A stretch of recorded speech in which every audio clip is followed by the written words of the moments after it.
Nah, setelah di video sebelumnya Mimin menjelaskan tentang hukum Newton pada gerak, sekarang akan menjelaskan tentang hukum Newton pada gravitasi.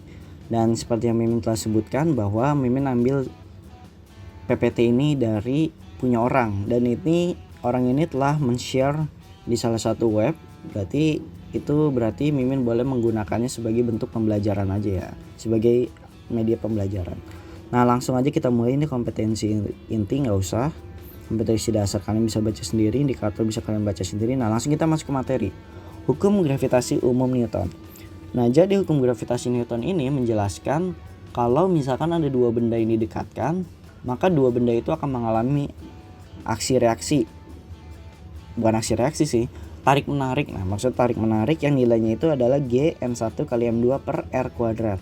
Ini kalian udah pelajari, pasti kalian bisa. Nah, gaya gravitasi antar partikel-partikel ataupun benda-benda dalam kehidupan sehari-hari sangat sulit diamati. Namun, gravitasi sangat penting bila kita mengamati interaksi antara benda-benda yang bermassa sangat besar seperti bumi, bulan, dan bintang-bintang. Jadi, sungguhnya adalah hukum gravitasi Newton ini hanya berlaku ketika massa yang dimiliki oleh kedua benda itu sangat besar, yaitu antar bumi, bulan, dan bintang-bintang. Dan tidak akurat digunakan ketika dihitung untuk gaya interaksi antara manusia karena massanya sangat kecil. Nah, ini langsung aja masuk ke contoh soal. Dua buah jarak antar pusatnya adalah 2 meter seperti ditunjukkan pada gambar. Bola satu masanya 6 kg dan bola lainnya 4 kg. Berapa gaya gravitasi antara kedua bola ini? Nah, gaya gravitasi tadi kan udah dituliskan ya rumusnya ya. Langsung aja nih, G M1 kali M2 per R kuadrat. Dan ini sebenarnya ada kesalahan sedikit. Di sini harusnya ada G-nya. Di sini ada G-nya. Jadi harusnya hasilnya itu bukan 6 Newton tapi 6 G Newton. Berarti 6 dikali 6,67 kali 10 pangkat min 11.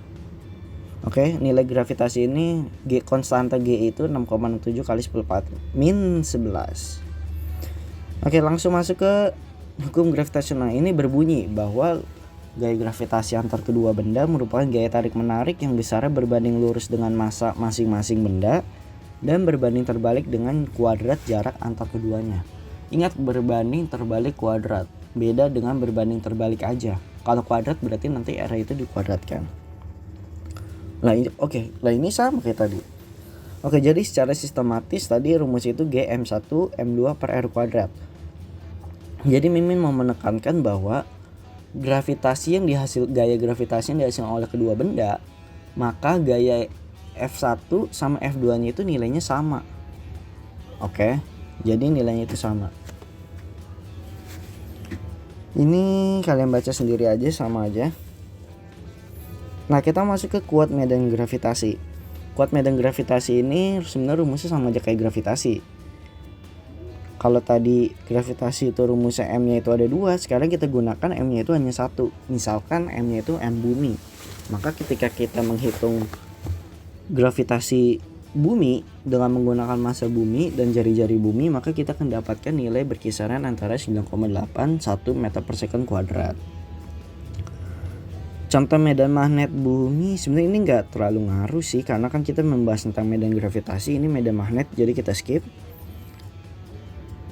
Oke. Nah, ini ada contoh soal. Jika diambil massa bumi, jika dimisalkan massa bumi itu 81 kali massa bulan. Jadi kalau kita tuliskan kan massa bumi sama dengan 81 massa bulan. Bumi B gede, B besar kapital, kalau bulan B kecil. Oke. Nah, ini ada langsung jawabnya. Jarak bumi bulan itu sebesar A, makanya di sini dituliskan A nih. Oke. Maka jarak titik netral itu R. Nah, di sini nih. Jadi maksud soal di sini adalah hitung gaya gravitasi yang bernilai 0 di antara titik-titik itu. Ngerti kan? Jadi di sini ada bulan, di sini ada bumi. Jadi ini prinsipnya sama aja, yang ini bumi, di sini bulan, disuruh nyari titik di mana nilainya itu bernilai 0. Kalian pernah dengar kan soal kayak gitu? Jadi kalau di kasus ini kalau kita ubah menjadi horizontal, ini rumusnya kayak gini. A di sini berarti kan A dikurang R. Ya udah kita masukkan aja ke rumus langsung karena ini kan udah ada pembahasannya. Gravitasi bumi sama dengan gravitasi bulan. Sehingga bendanya itu bernilai netral gayanya. Ya udah G ini kan tadi rumusnya itu kan ini ya nih, Gm. Tapi karena konstanta gravitasi sama berarti bisa kita coret. Nah, massa buminya itu adalah 81 massa bulan. Dan massa bulannya itu ya massa bulan tadi nih. R kuadrat adalah jarak antara titik ke bumi. Karena kan tadi pakai massa bumi. Sedangkan A dikurang R adalah yang ini, jarak titik ke bulan. Dikuadratkan. Nah kemudian cara ngitungnya adalah tidak usah pakai akar kuadrat kayak di persamaan matematika itu. Langsung aja kita kuadratkan, kita akarkan keduanya. 81 diakarkan 9, 1 diakarkan 1, R kuadrat R, A min R jadi A min R. Ini kuadrat jadi biasa. Jadi kita hitung kayak biasa, aljabar biasa, didapatkan R nya itu 0,9A. Jadi maksudnya adalah ketika jaraknya itu 0,9A, maka gravitasi yang dihasilkan itu bernilai 0. Jadi bendanya itu berasa tidak mengalami gaya apapun. Ini teorinya kalian baca sendiri lah ya, konsepnya. Nanti Mimin akan share hasil PPT-nya itu ada di link deskripsi ini. Mungkin nanti Mimin jelasin lagi aja. Kecepatan tadi nggak usah. Sebenarnya dibagi menjadi dua, yaitu hukum gravitasi Newton sama hukum Kepler. Yang pernah Mimin share juga di kuis-kuis harian biasa. Nah, hukum gravitasi Newton biasa untuk menentukan massa bumi sama menentukan orbit satelit bumi. Nah, hukum Kepler ini ada dibagi menjadi dua, ada 3, hukum 1 Kepler, hukum 2 Kepler, dan hukum 3 Kepler. Ini tadi ini udah dibahas. Ini udah ya. Nah, tapi ada rumus lagi satunya yaitu ini. Ini sebenarnya prinsipnya sama aja kayak rumus yang ini nih, yang atas. Bedanya H ini adalah ketinggian daripada jarak muka bumi. Jadi misalkan kan bumi itu memiliki jari-jari. Nah, jari-jarinya ini kita pakai di R. Kemudian kita mau menghitung nih berapa sih jarak di titik ini yang jaraknya itu sebesar H dari permukaan bumi. Jadi nanti kita menghitung gravitasi aksena ini, R ditambah H baru dikuadratkan. Oke. Ini kalian rumus biasa, kalian hafalin aja lah. Yang penting kalian tahu cara penggunaan rumus itu seperti apa. Nah, ini ada contoh konsepnya nih. Diketahui percepatan gravitasi di sebuah tempat di permukaan bumi sebesar 10 meter per second kuadrat. Ini sama aja kayak di permukaan bumi ya. Jika R adalah jari-jari bumi, tentukan percepatan gravitasi bumi pada tempat yang berjarak 0,5 R dari permukaan bumi. Ingat ada kata dari permukaan bumi. Jadi kalau kita gambarkan sebenarnya seperti ini. Ini ada bumi, jaraknya R kan. Tapi pertanyaannya adalah berjarak 0,5 R dari permukaan bumi. Jadi titik di sini 0,5 R.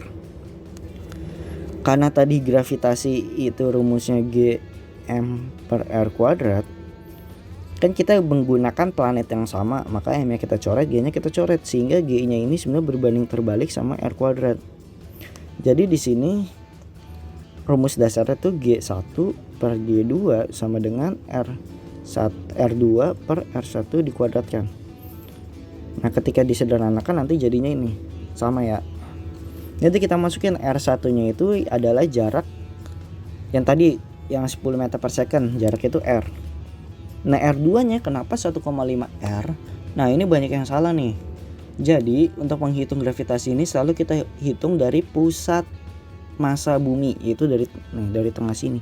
Jadi jarak ini ke sini adalah 1,5 R. Ingat, pakainya 1,5 R bukan 0,5 R. Jadi setelah kita hitung nanti dapatkan gravitasinya itu segini. Jadi bisa kita simpulkan bahwa semakin jauh sebuah benda dari permukaan bumi, maka gravitasinya mengecil. Oke. Ini tidak begitu penting sih sebenarnya. Ini kan menghitung massa bumi seperti biasa. Nah, di sini ada lagi nih soal rumus baru, yaitu laju satelit. Jadi bagaimana orbit satelit itu mengelilingi bumi. Nanti Mimin akan share kok yang telah Mimin rangkum di IG di akhir daripada video ini. Jadi kalian lebih mudah untuk memahaminya. Nah, di sini ada hukum Kepler nih. Bunyi hukum Kepler yang pertama adalah semua planet bergerak dalam lintasan elips, yang mana matahari adalah pusat atau salah satu titik fokusnya. Jadi membicarakan tentang hukum lintasan. Sedangkan hukum Kepler kedua adalah sebuah garis yang menghubungkan sembarang planet ke matahari akan memberikan luas yang sama dalam waktu yang sama. Jadi sebenarnya misalkan ya, di sini ada matahari. Jadi bentuknya itu elips kayak gini. Nah, di sini bumi. Kok hilang? Jadi ketika kita hitung jarak ini ke sini, nah, ini sama aja luas daerahnya tuh gini. Ini gambar aja jelek ya, pokoknya intinya kayak gini. Nah, yang ketiga adalah kuadrat dari periode setiap planet mengelilingi matahari sebanding dengan pangkat 3 dari jarak rata-rata planet ke matahari. Nah, ini yang sering kita gunakan untuk kita hitung bagaimana periode setiap planet. Nah, di rumusnya ini. Atau biasanya itu kita tuliskannya itu gini, T1 per T2 dikuadratkan. Baru di sininya R1 per R2 di pangkat 3. Sama aja sih. Oke. Nah, ini ada contoh soalnya nih. Dua planet P dan Q mengorbit matahari. Perbandingan periodenya itu, nah, ini tulis biar lebih mudah. TP berbanding TQ itu 8:1. Oke. Ya udah, ini udah ada deh. Jika jarak Q itu adalah 1,6 satuan astronomi. Jadi satuan astronomi ini biasa kalau international unit itu disingkat sebagai AU, astronomy unit, yang nilainya itu adalah jarak dari bumi ke matahari yang bernilai 150 juta kilometer. Oke. Ini sebagai sekedar pengetahuan aja. Ya udah, kita jawab.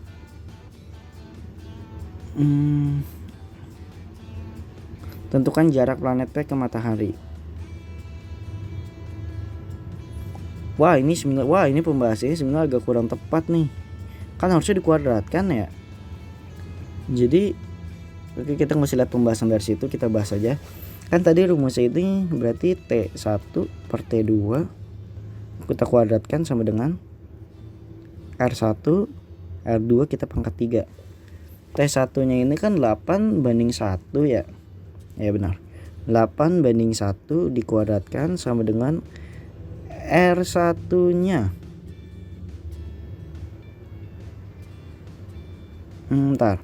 R1 nya berarti punyanya P, yaitu yang ditanya.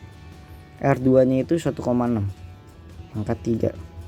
Maka R1 nya itu harusnya didapatkan, bentar, ini pakai kalkulator dulu biar lebih simpel. Dapatkannya itu 262.144 dipangkatkan 1/3 karena pangkat 3. Nah, didapatkan R1 nya ini adalah 64 astronomy unit. 6,4. Nah, ini agak error nih perhitungan yang di sini, jadi jangan diikutin ya. Jadi ingat, pakainya hukum Kepler yang ketiga. Maaf kalau misalnya ada salah ngitung, tapi harusnya sih benar. Nah, jadi kesimpulannya nggak usah lah dibaca, kalian baca sendiri aja. Nah, ini. Nah, udah deh selesai. Dan ini adalah rangkuman materi yang pernah Mimin share di postingan Instagram. Jadi lebih simpel kan, ada beserta, ada contoh soalnya. Jadi kalau ada pertanyaan atau apa, bisa langsung tanyakan di Instagram ya. Oke, sampai berjumpa di materi selanjutnya.